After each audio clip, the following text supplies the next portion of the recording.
In this appendix video, we will be going over 3 details that did not fit in the main transformers video. These details are mostly related to making the transformer perform better, that is, learn new data faster. We will start with the most important of these, multi-headed attention.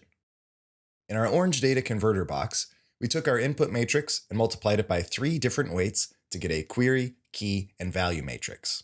The query and key were used to compute an attention matrix. This attention matrix combined with the value matrix through a process known as self-attention to get the output for the layer. Multi-headed attention does this many times in parallel. For example, you could have each data converter generate 8 sets of queries, keys, and values. We use these to create 8 attention matrices and then 8 weighted value matrices. However, we need a way to fit these 8 matrices into our one output matrix.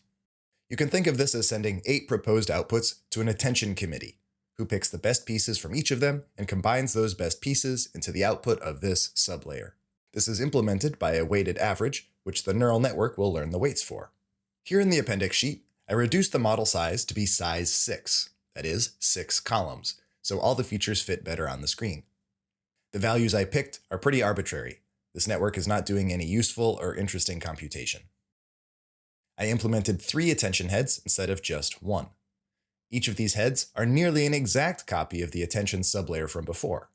Importantly, each head has distinct and independent weights.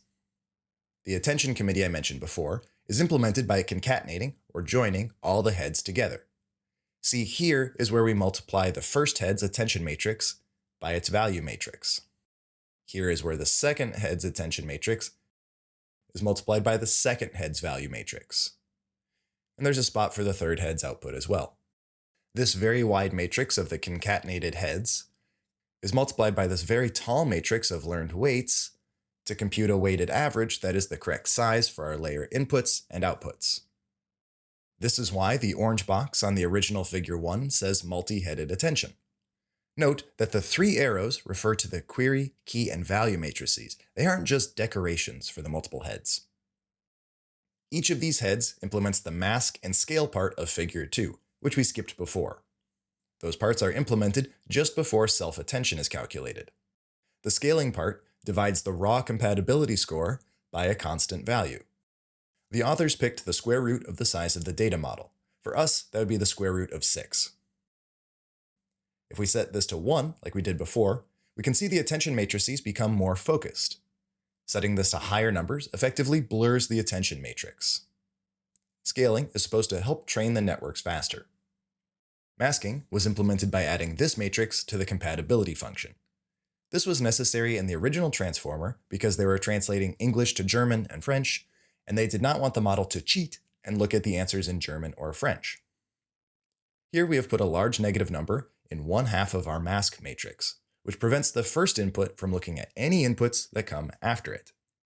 If we set the mask matrix back to all zeros, we can see the attention would normally be highest along the minor diagonal, but with the mask, the attention for the earlier inputs is restricted. The final feature I want to discuss is represented by these arrows on the side and the Add and Norm boxes. These arrows refer to residual connections. That is, we copy the input to the sublayer and add it to the calculated portion of the sublayer. Then, to avoid having too extreme of data, we calculate the mean and standard deviation for this entire matrix and subtract the mean off from each element. Then, we divide each element by the standard deviation. This normalizes the output of the sublayer, effectively reducing the range of values. The point of these residual connections and normalization is to help the network learn faster, especially for networks with many layers. That's it for this appendix video. I hope you found the extra details illuminating.